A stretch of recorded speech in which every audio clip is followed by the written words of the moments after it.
Welcome to the Pro Cheerleading Podcast. This is the only podcast that gives you a raw and unfiltered perspective of what it's really like to be a professional cheerleader. Whether you're currently on a pro team, an alumni, or really curious about what it takes to become a pro cheerleader, the Pro Cheerleading Podcast gives you all the inside scoop and hot topics in the pro cheerleading industry and in-depth interviews of current and former cheerleaders. I'm your host, Mhkeeba. Join me every Wednesday as I reveal the truth behind the Poms.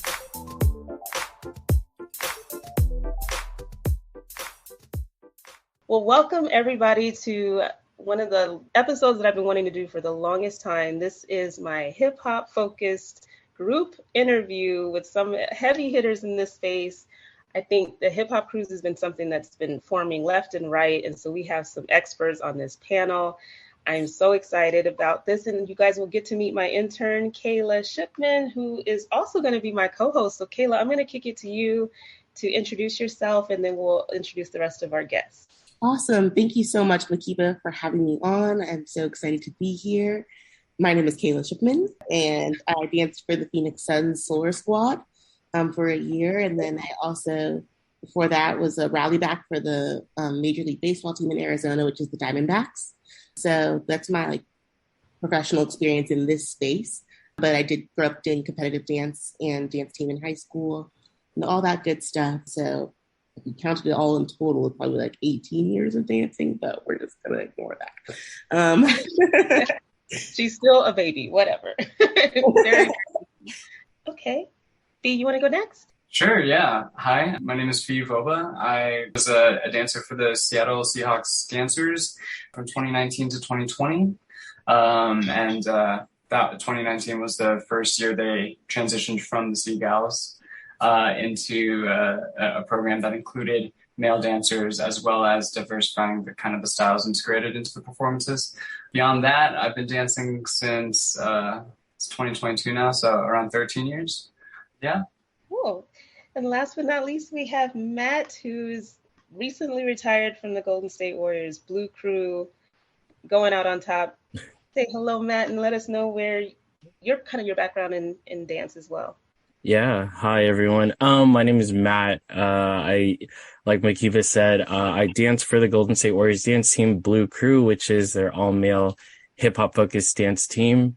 I did that for 3 years, ended as a captain this season, and ended now on a high on a championship. So prior to that, I've been dancing a lot in West Coast-based hip-hop dance community. I used to be a part of a company called The Company. So helped found that back in 2005.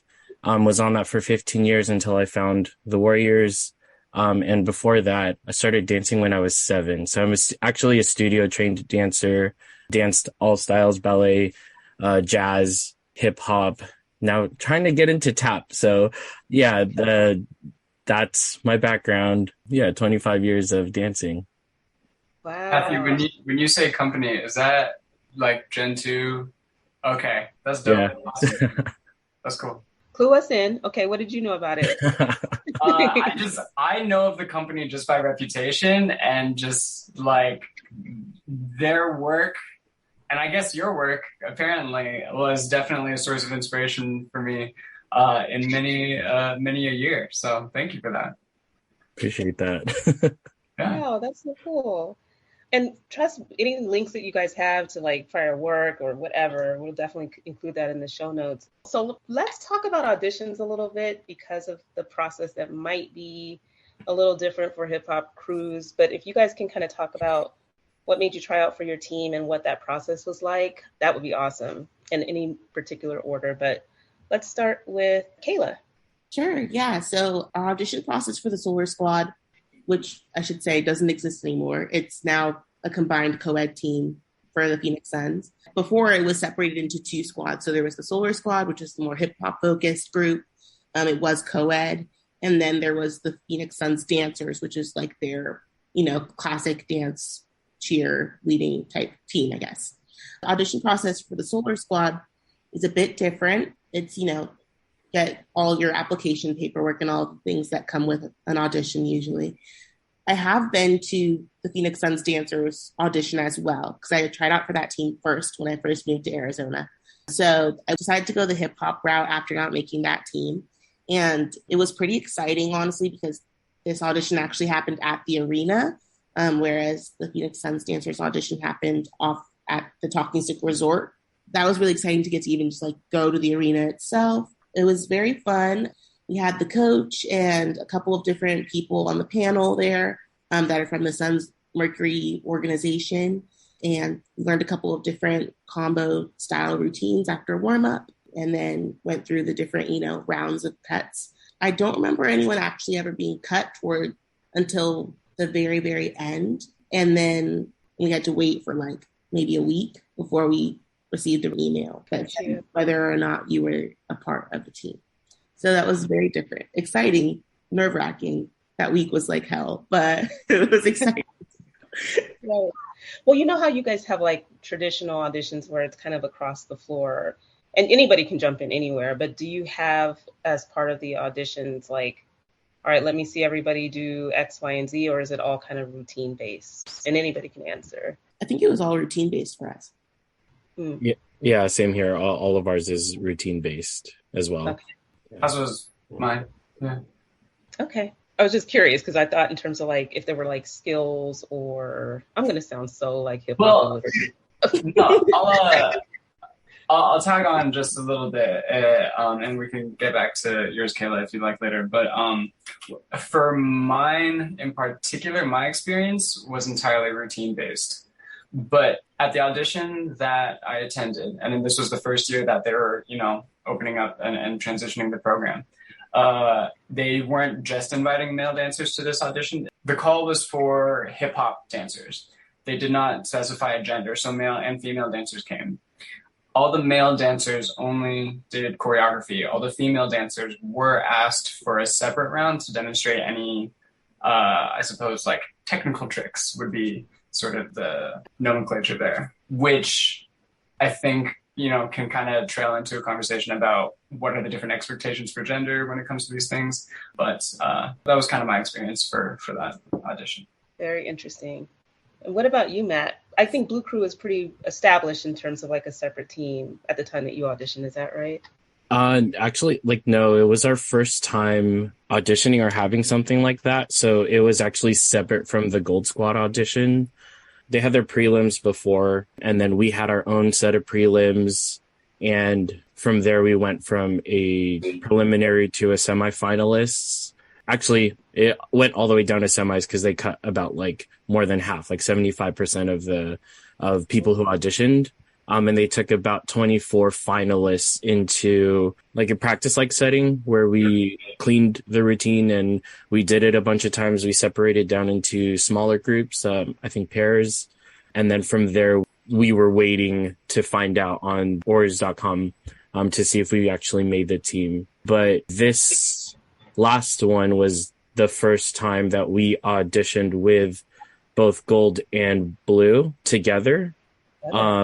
Because a lot of our routines, a lot of the things that we do, over about 60 to 70% of our routines are done with Gold Squad. So it's a mixture of both male and female. And then we were lucky enough this year to have our own routines where they would pair us up with Gold Squad. So Gold Squad would have their own routine. And then in the second half of the game, the boys would come out and then we would do like sidelines together. And we would do intros together. So, kind of varying the experiences of what the fans would get. So it's not just like a co-ed team. Interesting. I appreciate learning a little bit more of kind of what the audition process is like, just because people have been expressing a lot of, I won't say frustration, but just, there's a lot more hip hop elements as part of auditions for like maybe more so of the regular teams. And I was just curious because it is routine based, if you're learning from hip hop choreographers or how heavy those routines are kind of loaded with hip hop elements, or was, kind of the flavor of what you were required to do. Coming from like other hip hop styles, this one was very game day focused. So as far as the routines that you're learning, they're a little bit more, not light, but like compared to other teams that you've seen do hip hop maybe for other things, you're not going to see like as much breakdancing necessarily for our team anyway, or tricking even. It was a lot more of just like, what would you like to see on a game day and what can we connect with the Phoenix fans to? So it's hip hop, but I would say you're not getting a whole lot of like traditional styles in it necessarily. So yeah, it's a little bit of both, but you're not going to see like crumping or anything like that in it. You know what I mean? Like it's a little bit just easier for everyone to digest, I suppose. And making it like fun and family friendly was kind of the idea. But also our coach Weezy did do a great job of like integrating other styles into our choreography. So he does a lot of whacking, locking, like other things like that as well. So you do see like a variety in the routines themselves. But during the audition process, actually it was pretty like fun, upbeat, light. It was definitely just like everybody's here to have a good time and then we'll decide kind of a thing. Got you. It's nice, honestly, from a culture standpoint compared to like the Phoenix Suns Dancers audition or any other audition I've been to. Usually it's pretty cutthroat feeling and like competitive, and it's very much so like we're watching you, so do good kind of a thing.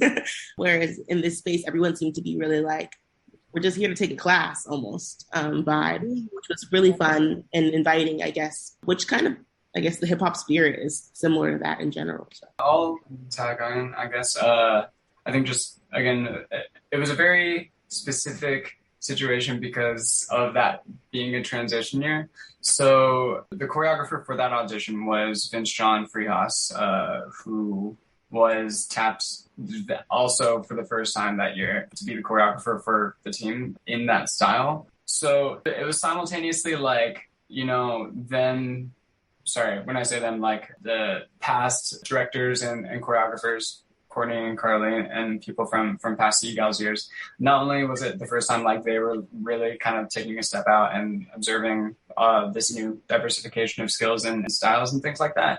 It was also the first time they were leaning on somebody else's choreography, I think. And it was the first time that person was brought into the fold. So it was a very fresh thing. And it was something that was very specific to Vince's choreography for that audition. I know Vince, and this is how I found out about the audition as well, just because we teach at the same studio. So I'm very familiar with his work. But as is something that happens a lot in the hip hop world, is you go to any studio and everybody has a slightly different definition of what hip hop means a little bit. So it was a style of movement that was very familiar with me, maybe not as familiar with other people coming in for the first time. But as opposed to the possibility of like somebody not familiar with the style trying to like set movement to like hip hop music for the first time, you know, I think it worked out all right. That's good to hear. Not that was my thought process, but it was just hoping that it was a true hip hop-ish experience in the auditions process first, because it does seem like some of these teams fumble through trying to put a hip hop team together. So that's why I was asking, I guess, what did they make you do? Who was teaching it? Kind of like what was the vibe of what we were learning? If you want to go in depth throughout the season, I'll go in depth too. But at least for first impression, it was pretty good. Okay, gotcha. Yeah. And I think for me, getting the choreographers that normally would work with the Warriors dance team. So our inaugural choreographer was Michelle Vaughn. And then we got to work with Shandon and Oscar throughout that first season. And then this new season, we introduced Rob Rich to our repertoire. So he did a gold and a blue piece, and Rob was able to incorporate more stepping, and we did it specifically for Black History Month. And that was such a cool performance. Man. Yeah, it was really special because I actually got to learn from Rob through quarantine. Like he was hosting all of these Zoom classes, and I, you know, to keep my choreography brain on and my dancer brain on, I took one of his classes, and luckily our director Sabrina leaned heavily on me this season. Was like, who do you want to bring in? And I was like, Rob. That's like easily. Yeah, I think he's just leveled us up into like this new way of moving and being, especially with Blue Crew, but also you could start seeing his influence with Gold Squad as well. Cool. Well, I know that we did start with auditions, and we can talk more about kind of like the season. I don't know if you want to type in now, but here I go because I got so many questions. Kayla is also my co-host. So Kayla, No, Kayla, did you want to throw in any other questions around what we discussed so far? yeah. Well, everybody's different audition processes seem so fun and interesting, honestly. I love hearing all about that. But I do want to kind of ask this, and I guess you can kind of tie it into the next question as well. But what tips do you have for people that are looking into getting better at hip hop, that are technically trained dancers, especially now that we're seeing a lot more hip hop coming into the space? You have a lot of girls and guys who are used to just doing jazz, pom style, and maybe don't do hip hop a lot, or they aren't the best at it, or they're discouraged as soon as they hear the word hip hop. So I'd like to kind of piece together a little bit of advice for them as far as like tips for getting better. I know for me personally, this is going to start to seep into some things that I do have some pretty strong opinions on, I think. But let's go. No, I'm just kidding. But I think what I will say in regards to this specific question, I would like to, and not just here, I've been trying to cultivate this conversation with a lot of people around me recently, but just questioning and exploring what we mean when we say technical dancers and why we say technical in regards to those things and not when it comes to hip hop. Because I think that's part of the misconception of these things is like, you know, that there isn't a school of thought when it comes to any of these styles. And I mean, again, it's a very deep conversation too, because a lot of people in this world too, when they say hip hop, mean so many things. And I think to immerse yourself and to kind of approach with the same depth of understanding that you would something like ballet or jazz, or a lot of those other older dance forms, I think, would give not just a better appreciation of the movement, but also like some solid building block. Like there is foundation, there is fundamentals to a lot of this movement. The reason why I say it kind of bleeds into other things I feel things on is that what I might consider hip hop is not necessarily what a lot of teams in this world would consider hip hop. And so when I am trying to teach or, you know, give advice to somebody on how to get better at hip hop, it's in what I think, but that education wouldn't necessarily apply to something like trying out for Seahawks Dancers or things like that. That would be a separate train of thought. And if they were specifically asking for that, I would have, you know, certain things to say in that regards. But I do distinguish between the two sometimes.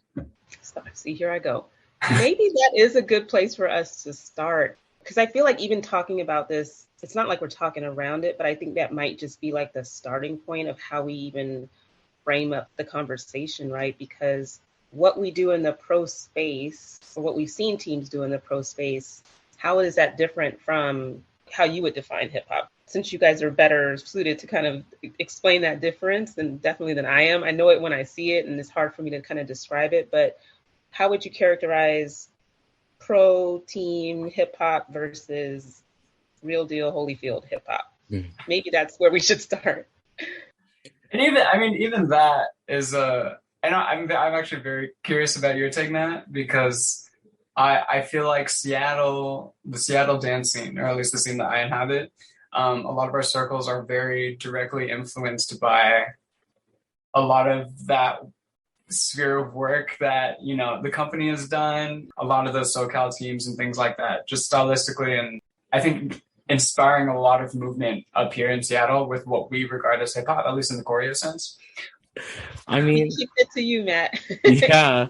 I mean, it's hard because like there's a part of me as a dance educator that did there's a lot of reflection, a lot of learning, a lot of listening, a lot of unlearning about things that I was holding on to in terms like what Phi was saying about when we talk about technique or technical dancer, especially in the pro dance space, we're only really thinking about like ballet and jazz technique, but there is technique that comes from actually doing hip hop. When we think about actually doing hip hop routines, what I've been trying to strive for, and especially some of our community-based dancers that are actually on Blue Crew to help out with Gold Squad, is to keep things as authentic as possible, right? So like, how do we help each other understand our bodies more so that it's not this exclusive thing, right? Like Blue Crew only does hip hop and Gold Squad does everything else. But then when we marriage the two together, we all have to like dance together. So how do we hold on to our authenticity as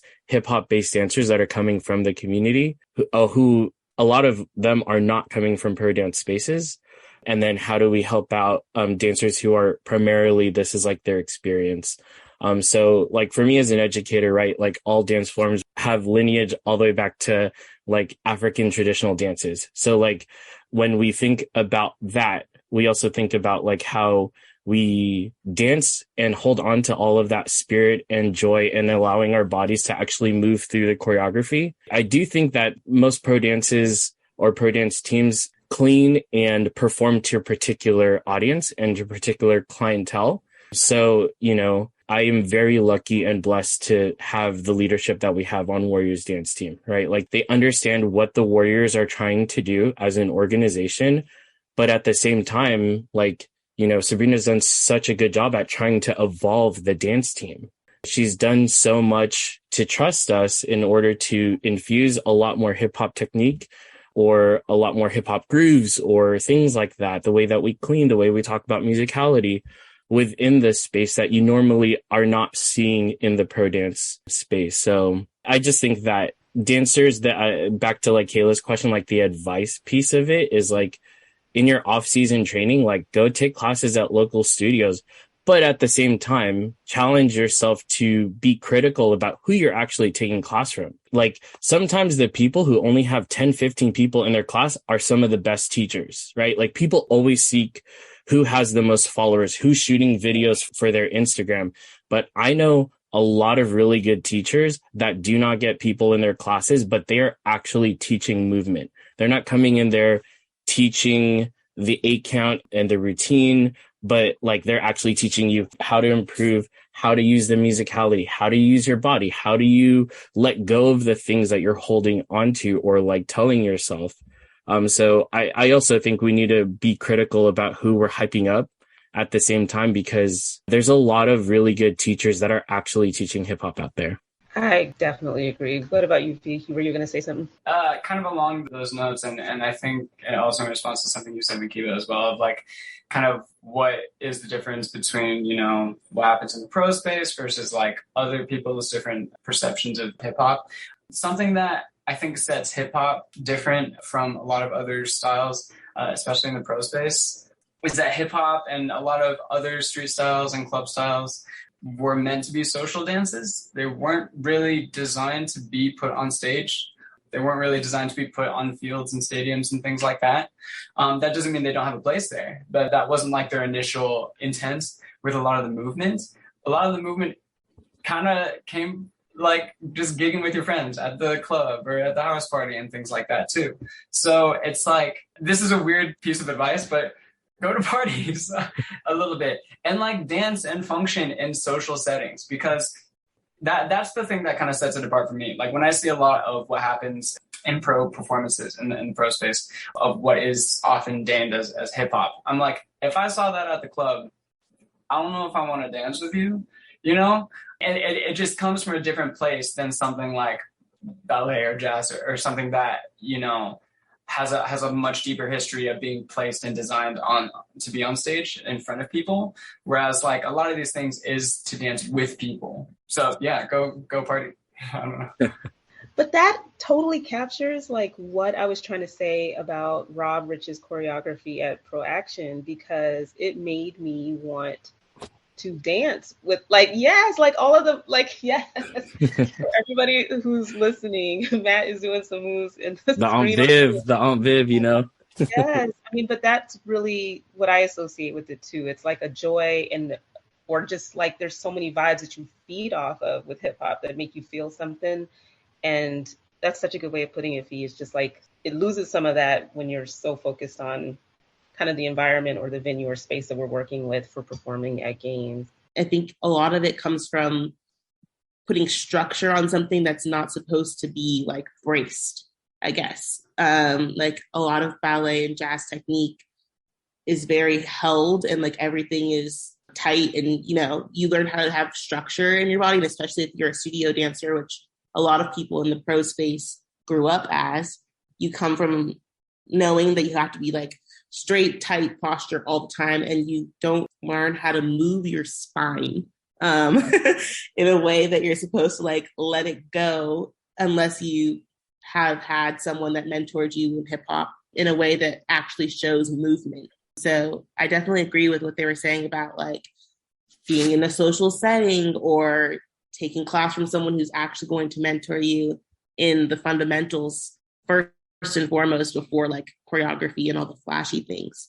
But definitely also like doing a little bit of research, I would say, is a good thing to do. Always like YouTube is, you know, there for you at your disposal. And instead of watching morning routines, maybe like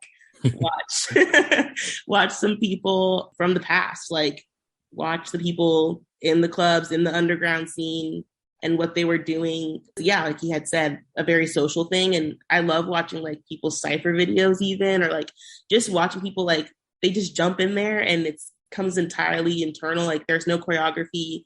It's just what they're feeling in the moment. And then you'll kind of start to realize like where it's supposed to come from. But yeah, I definitely think that just like putting yourself in different circles of people is a good way to kind of reframe your mind from what you've been classically taught. I love that. I knew it was going to be layered and that it might be a conversation where we weave and find our way through it. But these are great points because it just needed to be broken down. And I really, really appreciate everybody's, perspective. Don't let me take over again, Kayla. Go ahead. Podcast, no, it's okay. So actually the next question was any major differences between hip hop squads and quote traditional teams, which we kind of already gotten into a little bit, but maybe we can go a bit deeper as far as like your experiences go and like your treatment by people up top. I'll start a little bit, but I don't know if I have not a good answer, but like, so actually, okay, what exactly do you mean by hip hop squad? Just to clarify for my mind, because I'm not sure I am imagining it. I guess I would say that the Seahawks Dancers counts as something like that. But in my mind, I mean, I'm thinking of like two groups that are split separately. However, in a space like yours, maybe it's comparative to other teams that are just jazz pom, I thought you were talking more like hip hop groups like outside of the pro space and stuff like that. So. I'm still learning a lot about the pro space and like other groups in the pro space. The Seahawks Dancers, formerly known as Seagulls, is I think a very specific case. But I think I'm just saying that because I'm so familiar with it. Like I'm sure there's a lot of nuance to each of these groups too. But I feel like the Seahawks Dancers is a very specific case that tries to ride a lot of different lines and find balance in a lot of things. And I think is finding success over time. I know that one of the teams that I do follow for the Nets like Hype. Nets Hype, yeah. Yeah. Dope. They're dope. That's awesome. Which also, sorry, I'm going to go on a brief tangent, but to kind of connect it to a brief thing of one of the earlier questions on like advice for how to audition for a hip hop team and things like that. If you look at the Nets work, it's mostly light feet and breaking, I think, from what I can tell. And that's very specific families of hip hop movement. You can't just take random hip hop classes and expect to make that team. You have to like know your stuff. I don't even think I was really answering your initial question. So I don't know that much. That's my answer. Well, that's okay. Cause I think Phi has like a pretty unique experience because Seahawks Dancers, it being the transition year, not really being part of the team when it was all Seagulls, and then kind of like seeing that transition for it to be, and not even really like a hip hop team. I made a face when Kayla mentioned that Seahawks Dancers was a hip hop team, because I'm like, no, like they had amazing. That's kind of my reaction as well, which is telling. Yeah, they had amazing hip hop dancers on their team that I really. Okay, now here I go. This is not a critique of the team. It's just really like, it was almost like two separate teams in one that was kind of just melded together in a way that was just, I think, confusing.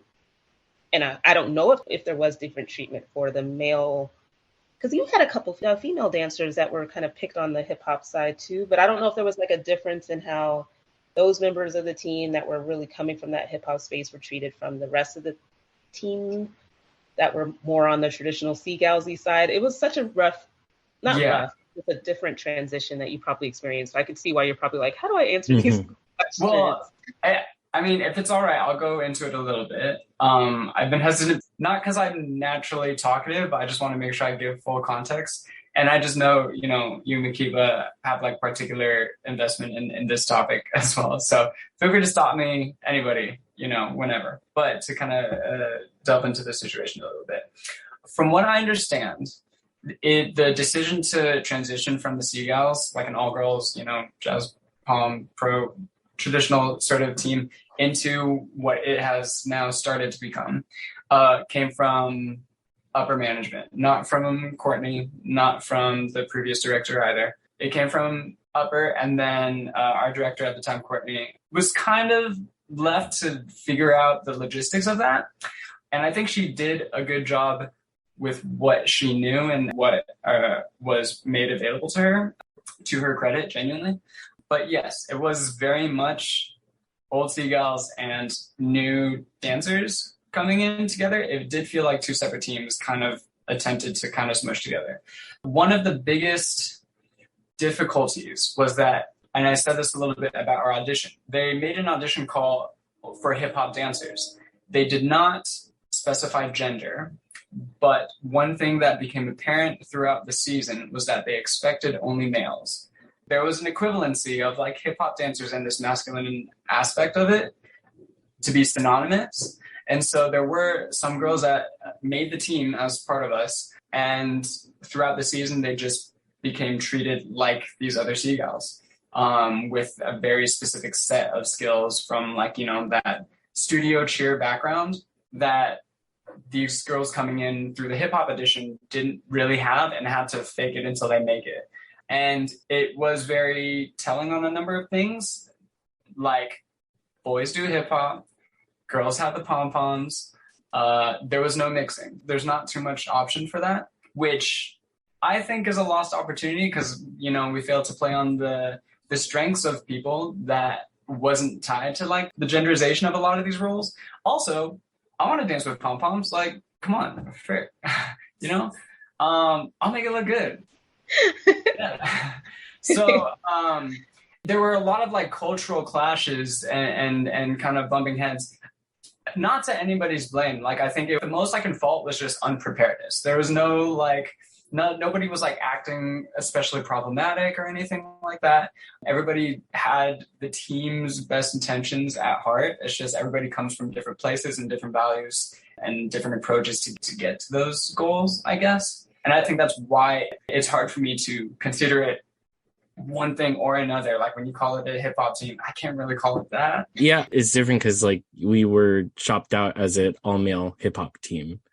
And that was very clear. There were males also auditioning for Gold Squad too. I remember from that first season, like, you know, I don't think there was a gender based off of that, but I do think there was that expectation for Blue Crew to be an all male team. But I feel like Sabrina, the rest of the coaches kind of had it figured out of like what our first season was going to be, right? So most of our routines, about 95% of our routines were with Gold Squad. So there were 12 inaugural Blue Crew. So we would be paired with 12 girls. And that could be a myriad of things, right? Like we did everything from Pride Night to Latin night where we would do some partnering. So that was a lot of fun. But I also do think that there's this expectation of when you have an all male team, like, you know, they should be giving out this like all male energy, that you get that energy only when you watch males dance, right? But I do think that this last season was so different, right? Like we started to have our own routines. We were able to be a little bit more smooth and suave. We didn't have to be hard hitting all the time. Like we had this boy band routine, which is one of my favorites. And we were able to do everything from, you know, Motown Philly to BTS. It allowed us to kind of play into the different facets of who we are. They did a Greatest Showman piece, the Gold Squad, and they had one of our Blue Crew members, Kyle, dance with them because he has a lot of background in jazz and pom. So they used him for a specific routine. So it was actually like really cool for like Sabrina to really let us shine in all the different ways that we can. And, you know, I think the first year it was kind of weird because all of the Gold Squad, they kind of didn't know what we were going to bring into the space.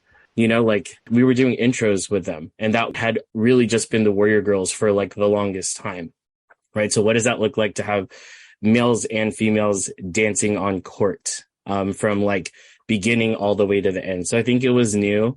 But I think as we've started to navigate, we've started to actually build two different cultures, but under the same Warriors dance team umbrella. So like our practices are a little bit different, you know, like Sabrina and the rest of the coaches like really relied on me and another captain, to really clean the way that we kind of know how. And that goes along with like earning the trust of really understanding the brand, right? Understanding what the people above Sabrina are looking for, what the audience is looking for. So, you know, I'm very grateful for that opportunity to kind of like give my stamp on and, you know, sprinkle my own flavor on like how we're coming out on court. So I think just the difference is like giving us the freedom to do that. I know some teams aren't like that, but just blessed where I was dancing. Well, I hope just from having these conversations, it really does help for anyone who's listening to just pick up pieces of how this can actually benefit your teams going forward. Because I think that one of the things that you mentioned around, you know, the hip hop crews that are forming as separate from the like traditional or maybe more female teams, like Portland Rip City crew had one female dancer this past season. And it's like, you know, if there are women out there that are just super strong in hip hop and they're kind of getting the impression of like, well, dang, you know, there aren't a lot of teams that seem to be inviting of female dancers on these crews. Like maybe there isn't really a limit and you need to kind of just go out for it and see what happens, you know. But I do think the genderizing, if I'm making up a word, that's fine, whatever. But, you know, that sometimes we might need to kind of break that ceiling a little bit, because I know when I went to a game and just watching the Seahawks Dancers, you know, I was just thinking that we had like, again, straight hip hop dancers that are now kind of serving in this like cheerleader role. Like when you're rallying and trying to like interact with the crowd, that's probably not something that you really do. I mean, you hype up the crowd in a different way than what's kind of expected of you in a game setting. I mean, yeah, like if you've ever been to like a dance battle or something like that, or like a jam or a session like that, the way energy is kind of used to kind of hype up the audience and the reciprocation of that is very unhinged sometimes. And sometimes like I have to catch myself on the field and just be like, just waving the towel. Not in a bad way. There's a lot of nuance that I learned about that as well. It's just funny. Yeah. See, that's the revert. When I go out there, that's the kind of energy I bring into the space, right? Like I don't try to like be like a gold squad trying to like hype up the crowd. Like, no, like they're coming out there to see guys dance. And like, this is the kind of energy that we're bringing anyways in our own dancing. So like, I'm like, let's go, like pump it up, and like just trying to like get them to engage with us in a way that kind of brings these elements of, right, like watching or being a part of the hip hop community. When you're in community with each other, like you want this, what you said, this reciprocal exchange of energy. And like, but I think that's everyone else's agenda too. Like every time that they come out to the field or they come out to the court, like that's the goal. It's not out there to like stand there and look pretty. Like we are dancing, we are hyping people up. We're trying to get people excited, you know, like, so yeah, I have a different kind of like when I'm out there, I'm like, hey, let's get it. Like we gotta get up in our seats. Oh my God. But I'm only saying this because like with Seahawks, okay, so put it this way. I was told by a prior director that my way of getting hype and hyping people up was a little too, like, I had to kind of tone it down. And like, there's a certain way to rally that looked more presentable, I would guess. They didn't. Oh, yes. It was kind of, I don't know what I was doing, but it was very natural for me. And I was hyped. I don't know. So I don't know if you guys were coached, like how to wave that towel is your way of rallying or anything. I'm not saying that was the case, but I could see, at least on the female dancer side, like we couldn't get hyped the way that we wanted to. I could see that. Yeah. Yeah. I was going to say, I feel like that's the same for us too. Like I was a female on the hip hop team. So in our mind, like they wanted everyone to get people hype in a hip hoppy way. That's Phoenix terms for you. But it's very different, I guess, based on like where you're located. Like I could see Bay Area, like everybody being very like hype and chill with you going out there and like hyping in the most natural way possible. But definitely here it was one of those things that they're very careful about. You're walking a fine line of people that aren't used to seeing hip hop on a daily basis and aren't really immersed in that culture. So like a lot of our fan base isn't, and so you have to be very careful about how you do that. And that's unfortunate. But a lot of it was going in, and maybe this is different now because as the team has evolved and actually like improved over the years, the people that have come is different, and they've done a really good job of kind of shaping the brand differently as well since my time on the team. But during my time, I have to say that it was very like, okay, like the Suns dancers go out and they have their Poms and they're looking pretty and cute and jumping around and doing whatever they do to hype. And you guys go out with these signs and you jump around and hype people up differently.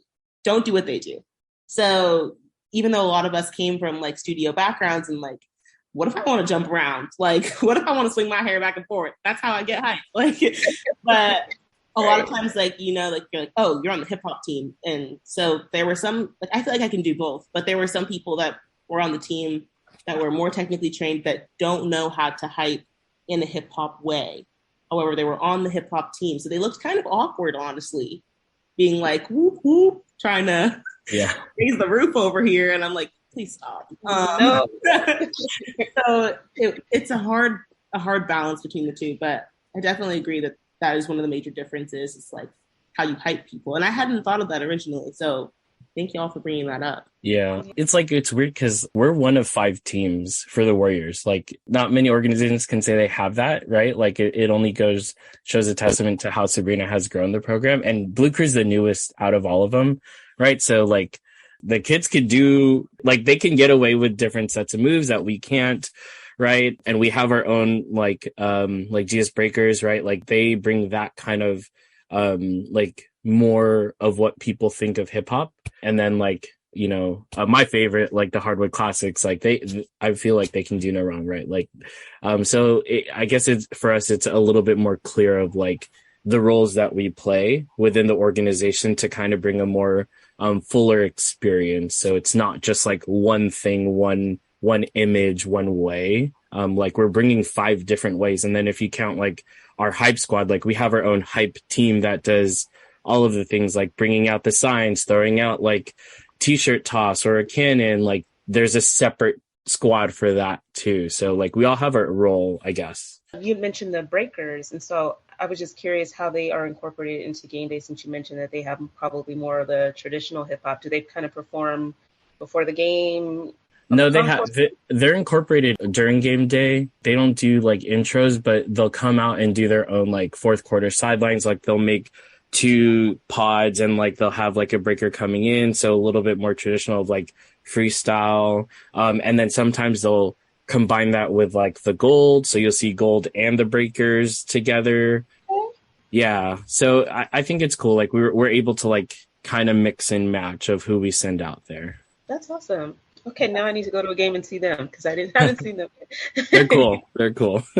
Yeah, we have like a dunking team, and very similar. Like they bring a lot of like the hype in like almost a hip hop kind of way. They don't dance, but they definitely can entertain the crowd. A lot of them do tumble as well, so they bring that element into it. But yeah, definitely really cool to hear about all the things that you guys have structured around that. I love that.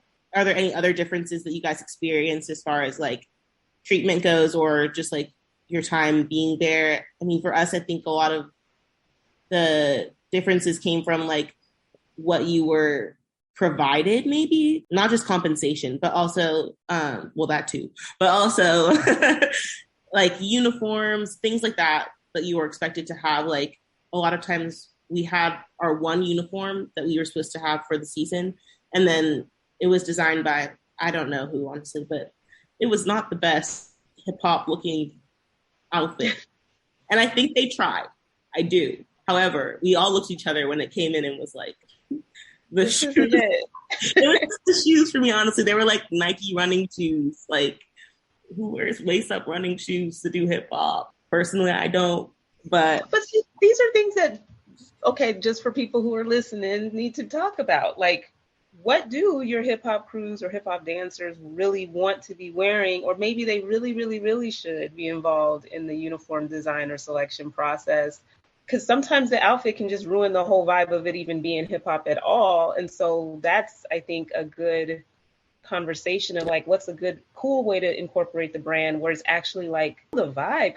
It's just not representative of the vibe that they're probably going for. So maybe having a little input would be good. the other team had multiple uniforms to pull from. So part of me thinks that like if we had multiple uniforms, maybe we could have avoided the shoes from that specific one, or, you know, pulled pieces from other ones to kind of make it our own. But like, whereas they left in the middle of the game and came back with a different outfit on for halftime and then left again and had different colored Poms, like they had a large repertoire to choose from when it came to what their costuming was like. And it felt like they were treated more as like performers. Whereas we had like, even just from like locker rooms, not to say that they didn't plan for this ahead of time, because there are only so many locker rooms in the building, but they had like a full locker room, which is very nice. We had a green room that was like used to hold artists usually when they come in for our entire team. So mirror space, like all the things, we had to bring our own mirrors. There was one small bathroom, like we're all kind of trying to work with whatever we have. And that was kind of unfortunate, I feel like, as far as that goes. And even just like, yeah, the costuming and stuff like that, I wish that we had more to pull from. We did end up eventually like asking if we could use the t-shirts that we got. So like even the t-shirts that we were tossing during that, we'd wear some of them and like tie it in a little knot and try to like make it look swaggy. And I was like, this is really hard. Or we get a tank top for a specific event. Like we do have a really big Hispanic draw as far as like our bands go. So they have a whole like Los Suns, which I think is really cool. So we do have like Los Suns shirts or like separate things for separate ideas, but we had to try to like use those at other times, which I think is fine. But just to have some variety though, right? I mean, and that's probably like just for resources for when you have multiple teams, you know, hopefully distributing the resources in a way where you're taking care of everybody on the same level. I mean, I know sometimes what I've noticed in monitoring this space is, you know, sometimes the lack of space on the website, or, you know, maybe social media accounts that are different from like kind of the main account, so that you can kind of get to know these other teams better, like having their bios up or pictures up or something that kind of makes the visibility more equal across the board. These are just things to think about, because I do think sometimes these auxiliary teams form and it's more of maybe an afterthought when it comes to kind of like how you market that team and what you provide for them in terms of resources. I don't know if others agree, but that's just what I've observed from looking at other hip hop crews. It's like, okay, great, you formed one, but like, how do we get to know those dancers? And are they used in the same capacity of like for appearances and promos and things of that nature? And hopefully that is something that's not too differentiated just from the way that the teams are managed. Yeah. I mean, I think it all goes back to like a previous comment I made, like our organization's prepared to really grow with what they're trying to add into this space, right? Like for us, like I believe that our budget is distributed fairly, like depending on how many games we're doing, right? And I also know that like Sabrina herself, like I know the Warriors have a standard, but Sabrina has her own standard too, which is oftentimes higher than the brand. And you know, that's what we're performing up to. So she fights tooth and nail to make sure that we're well resourced. We do have fits, right? Like we got practice fits. We have practice shoot, like everything's compensated for, right? Like, and I know that's not the deal. But like I said, like we also have to learn how to grow and be flexible with things that are happening from day to day, right? Like there was something that I noticed where like the Warriors dance team, social was really primarily just highlighting all of the girls, right? So, you know, I had a one-on-one with Sabrina and I was like, is it possible to just have a Blue Crew representative on social just to like think of content to create for us? Like it was not even a question. She's like, yes, let's do it. Who do you have in mind? Right. So now we have a Blue Crew member on our social team that really thinks of how can we showcase ourselves on the Warriors dance team. So it's not trying to fight Gold Squad and Blue Crew. Like, we're trying to be Warriors dance team and also learn how we are individually. So you'll see us on like the lives or even like in the prep classes. Like, I've been doing a lot of the prep classes and it has been blue and gold together. And a lot of our posts are diversified too. So you'll see like probably my face or like other people's faces along with Gold Squad. So yeah, like I said, I think organizations that are still moving in this way need to be prepared to evolve and grow with it, both financially and organizationally. I think Chicago does a great job. Like, I follow 312, right? Like, 312 crew. Mm-hmm. Yeah, like they're dope, but I also like there was this video that came out about like they work with like a designer that tailors for their specific performances. And they also have like their own brand too. So I think that's been cool to see like across the country, right? Like of how other teams are really navigating all male crews. How are they building their own brand and identity? And I think, yeah, I always like everything that they do too. I'm like a huge fan. I love that you guys are highlighting the examples that stand out for you in this space, because again, the stupid Instagram algorithm doesn't really show me everything that for all the teams that I do follow, but it is exciting to see what's happening with like Nets Team Hype and 312 crew. And, you know, you have other like the Hive hip hop crew for Charlotte. Yeah. Like there are other crews out there that you just don't see or hear about enough. So I love that you guys are shouting out the ones that stand out for you. You know, kind of on that note, you know, we do see more of these hip hop performance teams forming, or a shift for, I don't know if we're calling it traditional teams, but more of a hip hop focus in these performance teams. So I just want to kind of leave it open, like what your thoughts are. Like, what do you think is the real reason behind that movement towards focusing or highlighting hip hop? How do you feel about it? And any guidance as to how that can really be a good thing versus kind of like kind of a thing? Start with this one, if that's cool. I feel like, well, first I have to say, Matt, I think that's really great that they're able to balance the two and kind of work with them together. And I feel like a lot of other organizations that are starting to shift in this way can learn from the Warriors organization and how they're managing them, because I do see a lot of both teams on their social media. They're highlighted in that way. And I think that's so awesome, because it wasn't like that for us. But I also feel like, especially because they could balance the two as separate things and have their own identities, I think that's really special, because now it's a combined team for Suns Entertainment. And part of me feels like they didn't need to necessarily combine the teams. It could have been two separate things that lived in harmony, because now you're seeing people that wanted to still remain in the organization feel like they have to shift to a more calm jazz type entertainment in order to stay relevant and keep a job, which is unfortunate.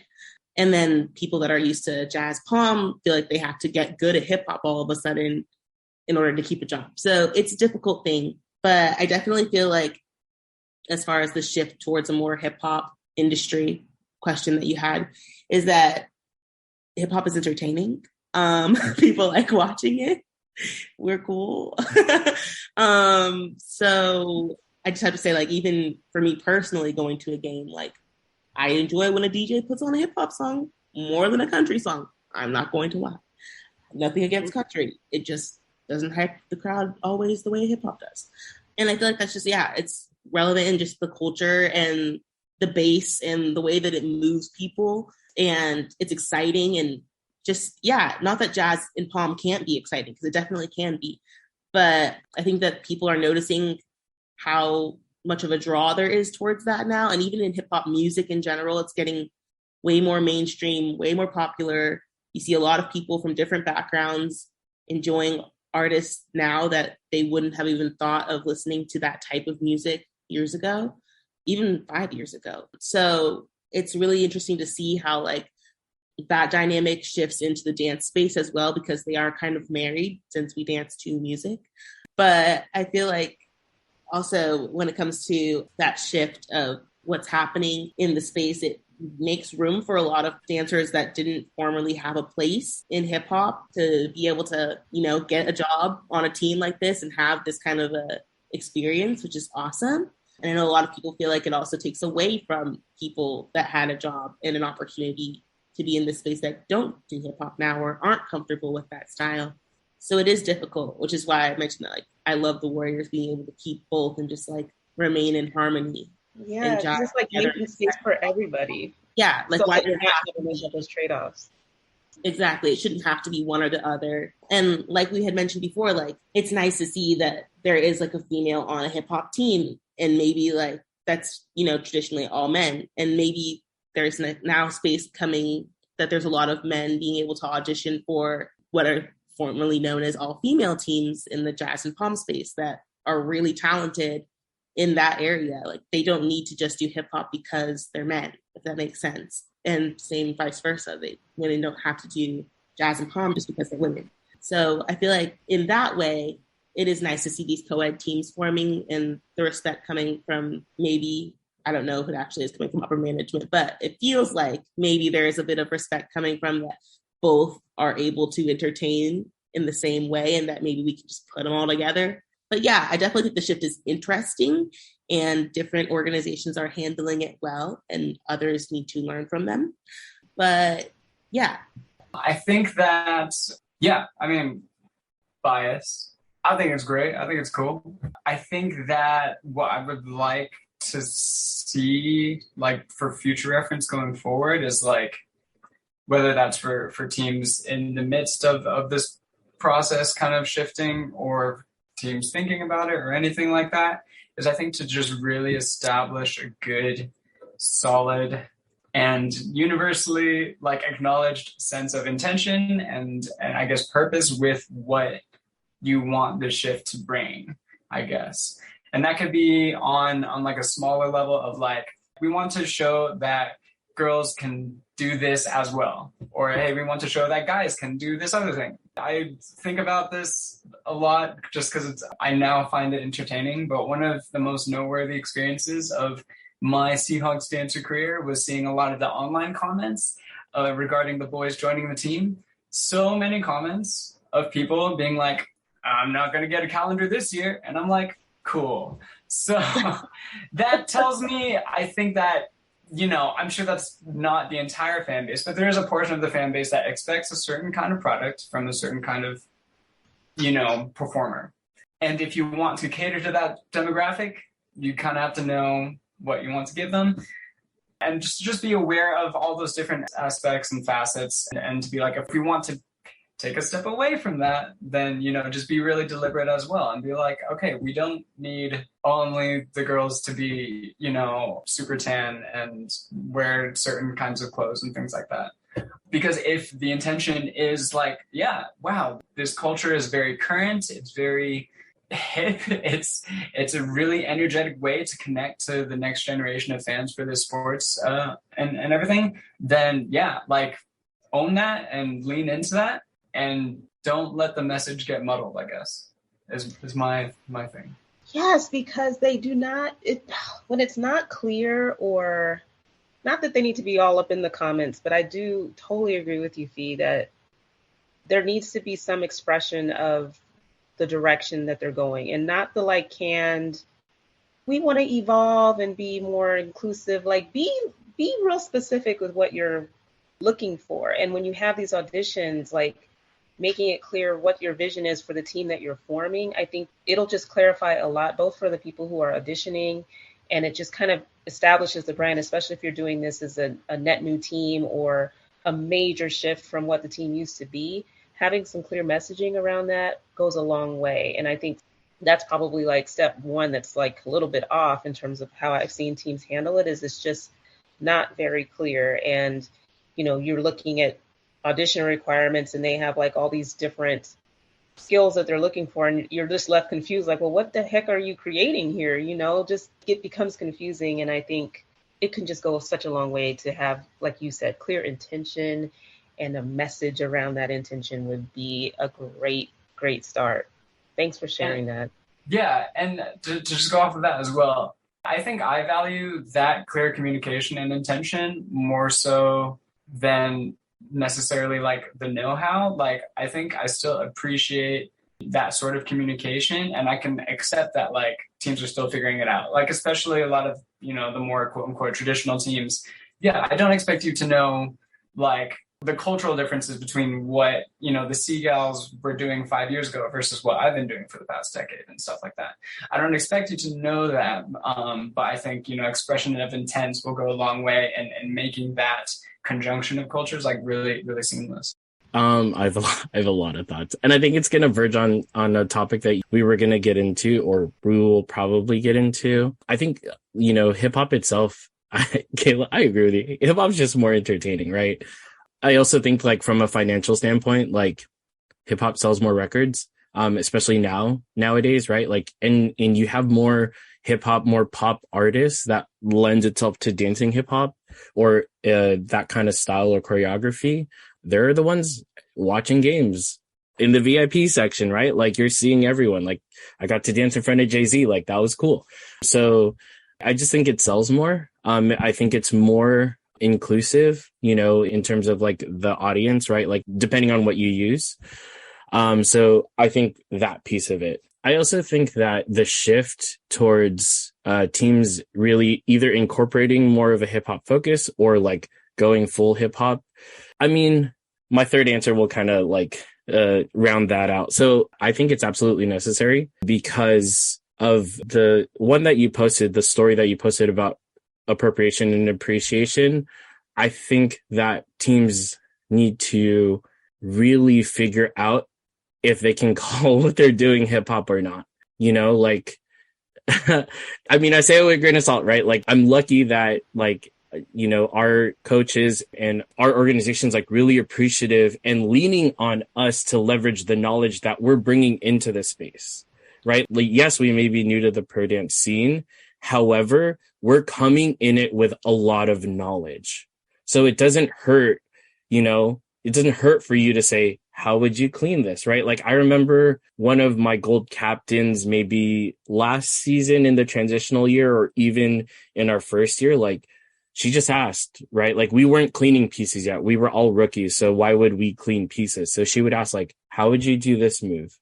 And, like, that meant a lot to me because, you humbly asked or just said you didn't know what or how to do it. And you were leaning on me to kind of help you out in this way. And then we, like, grow together. I don't see a lot of teams doing that. I see a lot of teams settling and hiding behind this pro dance umbrella.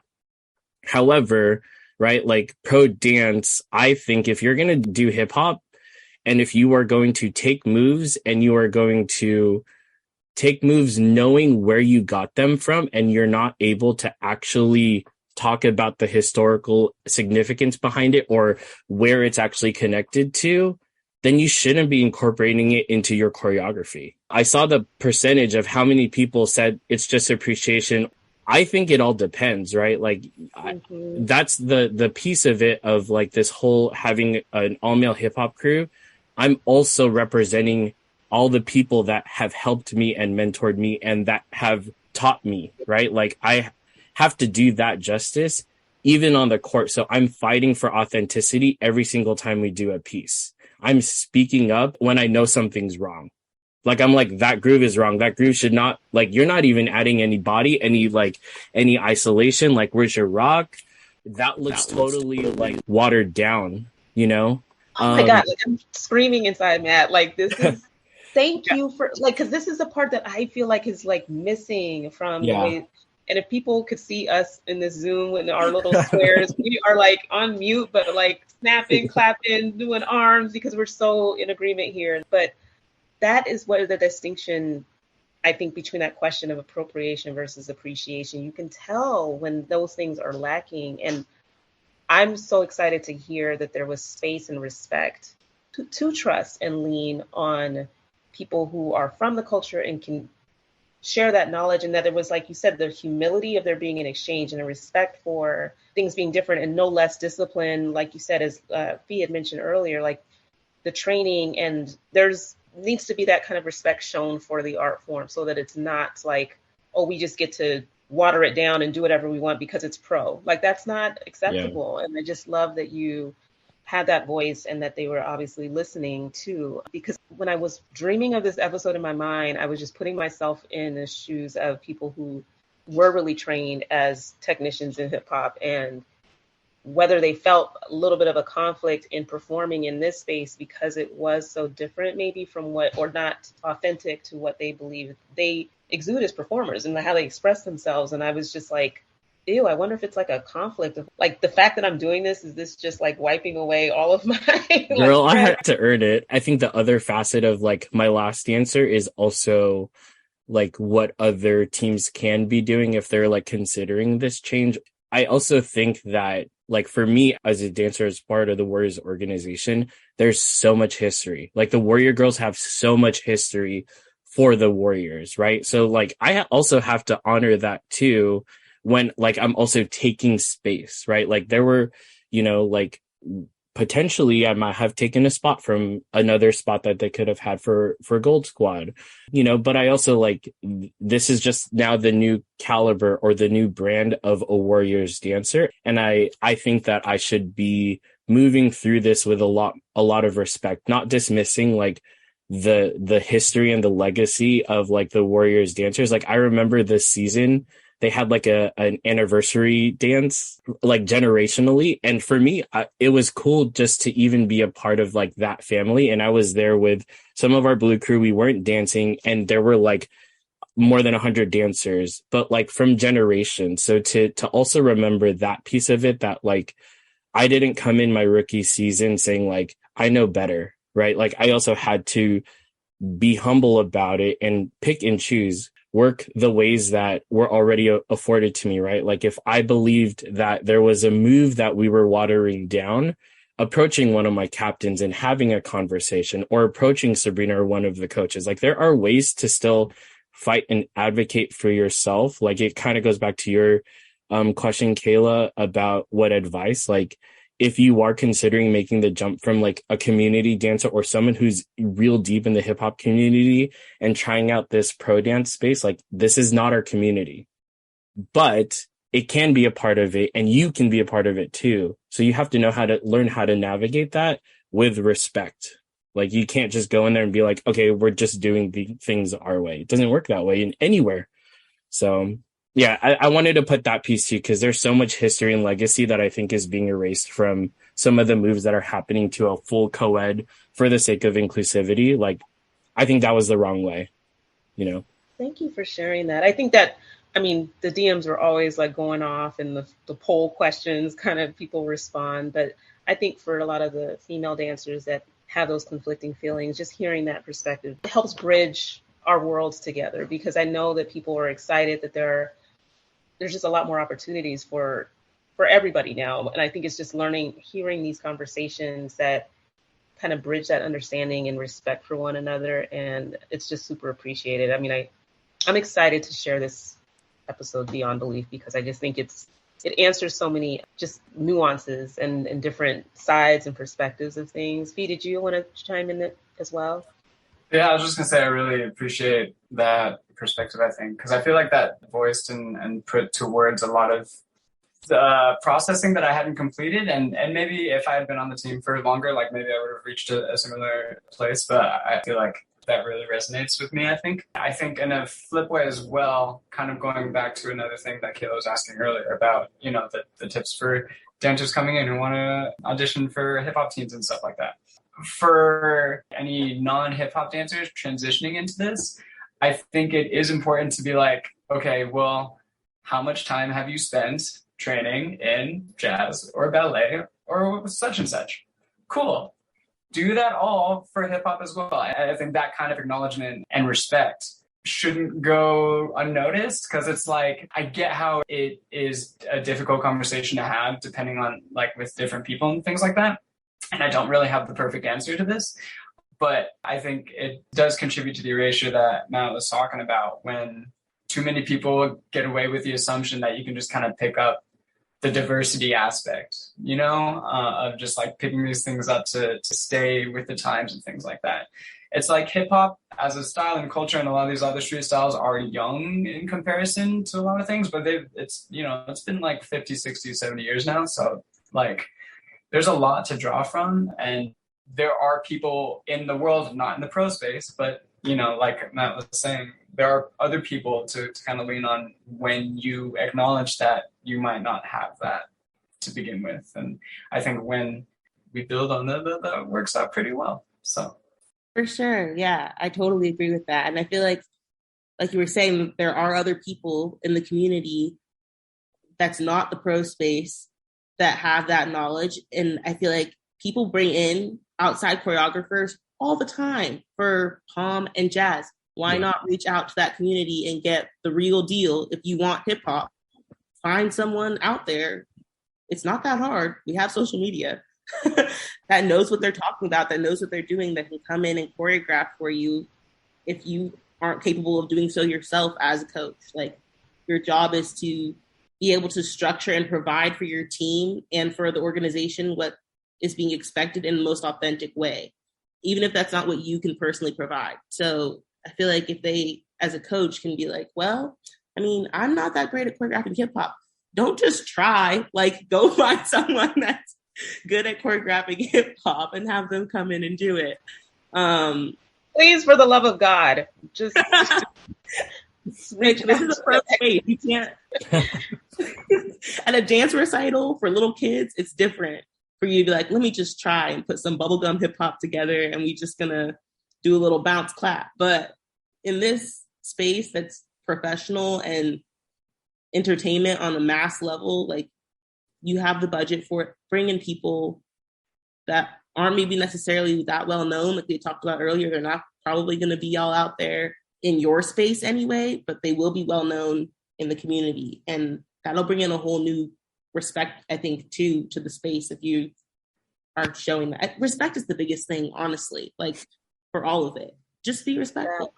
Exactly. And I think that is the basis and foundation for how I think we all can move forward in that right direction, is just respectfully knowing what you don't know and having the humility to seek it out in a way that's showing that respect and deference is just, I think, key. And when I don't sense that that's happening, I get a little, annoyed, because I think that there's this thought around what's good enough to kind of slide as hip hop for purposes of a game. And I just disagree with that approach. And I'm imagining directors trying to have this conversation if that's not really the vocabulary that they're working with, or the awareness. How can we expect them to have conversations with upper management that says, like, hey, I want this, and trying to educate them. Well, if you want that, this is the way that we need to go about doing it. I think it's just, hopefully this conversation in this interview will generate at least thoughts to what you may not know, and maybe just reaching out to people who know better to help you kind of formulate and provide what your management is looking for, but doing it in a way that's respectful of the art, number one, the culture, and your dancers that are on these teams, because they're the ones out there doing it, and they should feel just as proud on a court or a football field as they would if they were at a party, house party, doing the ding dong thing. I will say that, like, I've had many a conversation with Sabrina. I'm just glad that she's like such a willing and humble coach. I seek her out, but she also seeks me out too. So like, we have this open communication with each other. So I think there are ways for teams to work harder for having a more authentic version of your style, right? Like, I think that when choreographers come in, when Shandon or Michelle or whoever we work with come in, like, yeah, we try to emulate as best as we can the authenticity of the choreographer, but all dance teams have their own style of cleaning, the way that they execute. And that's in the vision of the coach. That's in the vision of the assistant coaches and the captains, right? So I think there are ways that teams can work harder, like the way that we have worked hard and are still working towards having a style of hip hop in the way that still is part of the brand. We're not trying to move into this hip hop way and doing it that way, but we're doing so in respect to what the foundation of the organization. Yeah.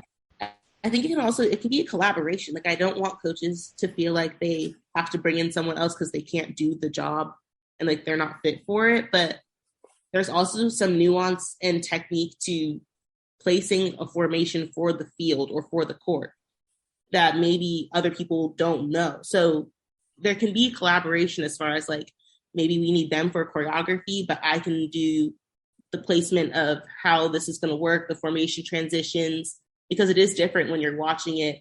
Like he said before, he was mentioning, how it's not traditionally made to be set on a court.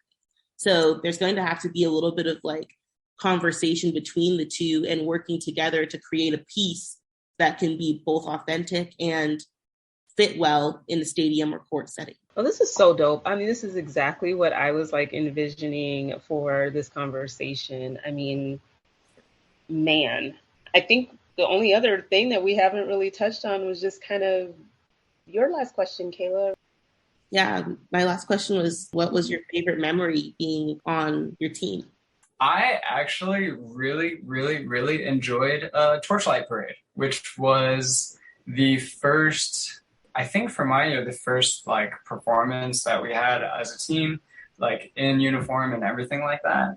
It was really great to have that first performance, like my first real impression of like what it meant to be a performer in this space, to be like a parade, because I think it really drew on a lot of those things that, if it's not already apparent, that I really value. Like my favorite moments are like high-fiving kids on the parade and stuff like that, like those things.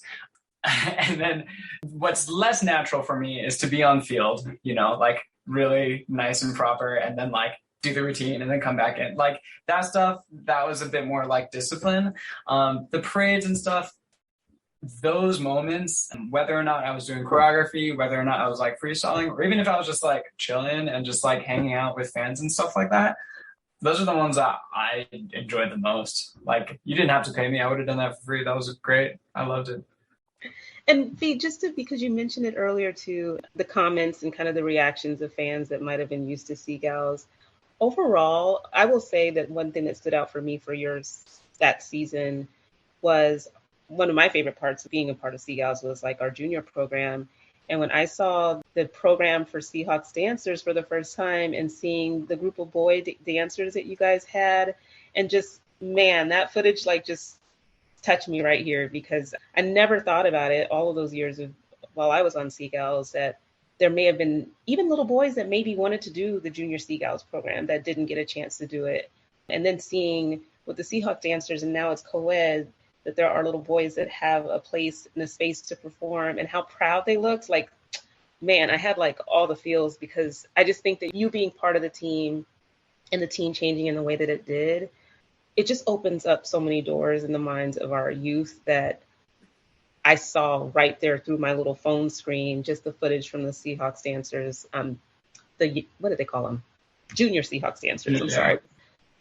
Well, okay, can I change my answer? Because now that sounds like the coolest part.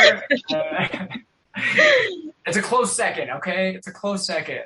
But yes, you're 100% right. And that is one of the things I'm most proud of to have been a part of. So thank you for acknowledging that.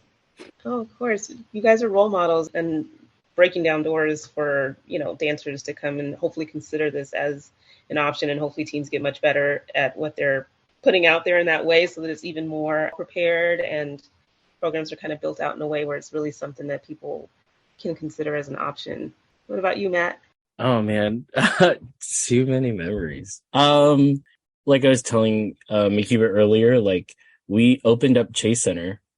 So like not many people get to say they were the first ones to dance in a brand new arena. So that was an insane feeling. What I would probably miss the most is the work leading up to the performance. Mainly because like I think that the environment that Sabrina cultivates within the Warriors dance team is so, like she always talks about, it's always growth mindset, right? Like you could have a really bad practice, but the energy around you is like everyone's working towards being on the same page, right? And like understanding and knowing, like where you feel the energy around you while you're on court. So I felt that a number of times throughout my 3 years. During COVID, like I think we revolutionized like dance concept videos in a lot of ways. So like, yes, you did. And that too, like it was such a favorite memory, because like Sabrina was like, what do y'all think? And I was like, all right, cool. Like I have so many ideas. We turned it into this year too. Like the Matrix video that we did was one of my favorites. And then like, I think being a veteran, like that is such a cool memory for me, like being able to lead rookies. Like we had a lot of rookies, right? Like we only had about 6 Blue Crew vets. We actually had Blue Crew vets for the first time ever come back. We had 5 veterans from Gold Squad. Like a good number, over half of our team were all rookies, right? So just being able to be a role model for them and a leader for them, that is a good memory. And I remember like playoffs, like there is something different. Like the regular season's like, okay, cool. But that first playoff game, the energy is so different. I felt a shock go through my entire body when I was out there and they were like starting the game. I was like, whoa, like this is actually different. And then like, you know, the parade's cool. Like, you know, championship parade was fun. And then like just seeing and being with fans at Chase when the Warriors won. And this was a little bit special because I think, my honest opinion, I think these were the fans that got priced out.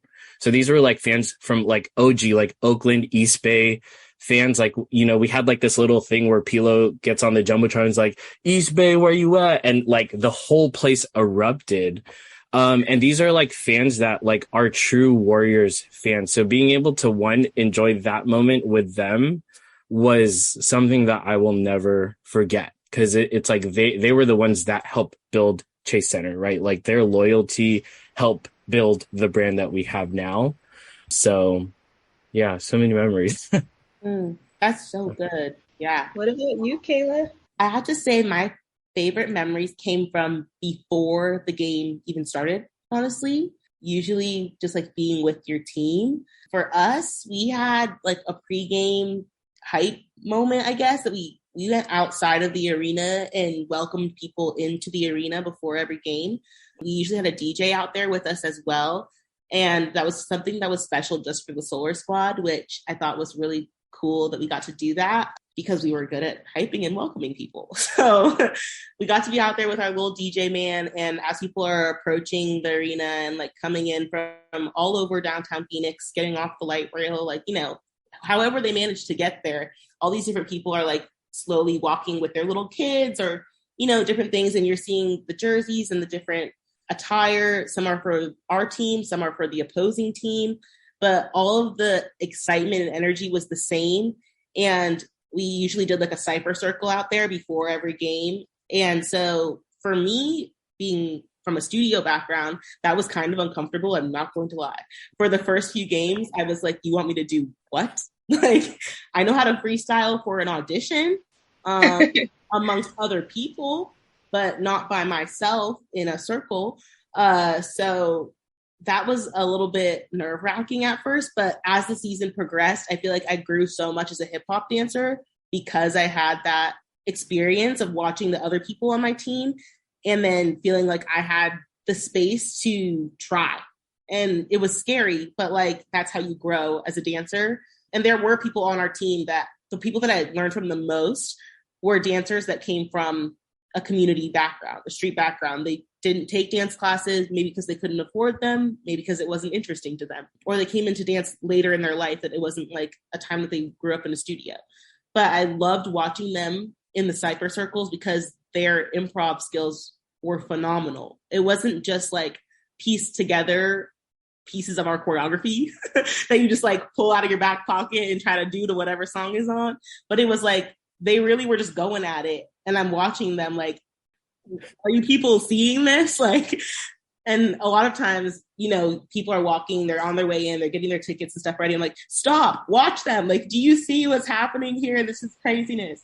But it came from our own team, like being the hype circle, screaming and yelling and, you know, being authentic, that people would stop and be like, well, what's going on over there? And come and watch. And that was the best feeling when we could get them to stop from the craziness and excitement of getting in the arena with your towel in this hand and cotton candy in that hand. And they're all like, you know, you're all over the place, but if they could stop for just a second and watch us. And then when they pull out their phones too, and like, you know, that they're really getting it and that they wanted to share this with someone later was really exciting to see. And then sometimes the kids would join in. Oh, that was the best. Like if there was a little kid that was a dancer or even not a dancer and they felt like they had a place too, and they would just like want to join in the circle and get down with us. And that was so special. So those are my favorite moments. So I have a like probably a dumb question, but I just hearing that confirms what I thought was kind of like the guiding light behind teams moving in this direction. Like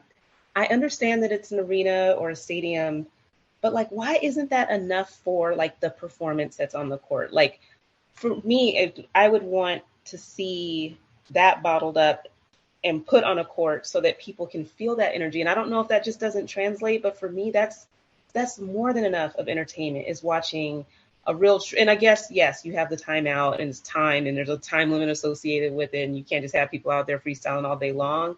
But I think that's why I like certain teams that kind of give that vibe to some of their performances. Yes, there's a formation and everything, but it's also building that kind of vibe into the performance. Because to me, that is entertaining as hell. Like, that's what I would want to see of any hip hop crew, is just what you described, and not like but not on a platform, or, you know, that to me is quality entertainment for the field, for the court. And I know that there's considerations, I guess, as to why that isn't necessarily the case, but that's how, man, just that energy, I think it translates. What do y'all think? Now I started another conversation thread, but damn it, I think that's dope. I see why that's your favorite memory. I mean, I will say the biggest reaction we got from the crowd was when we were able to be ourselves.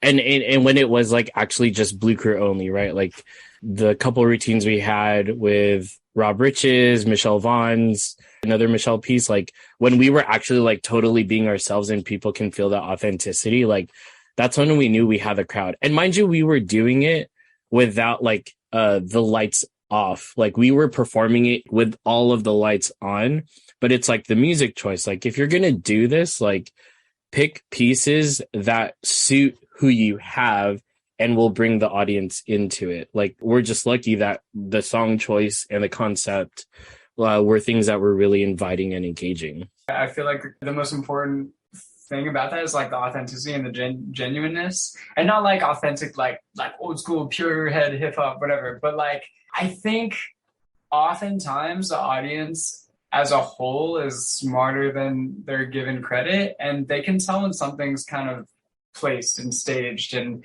curated, you know?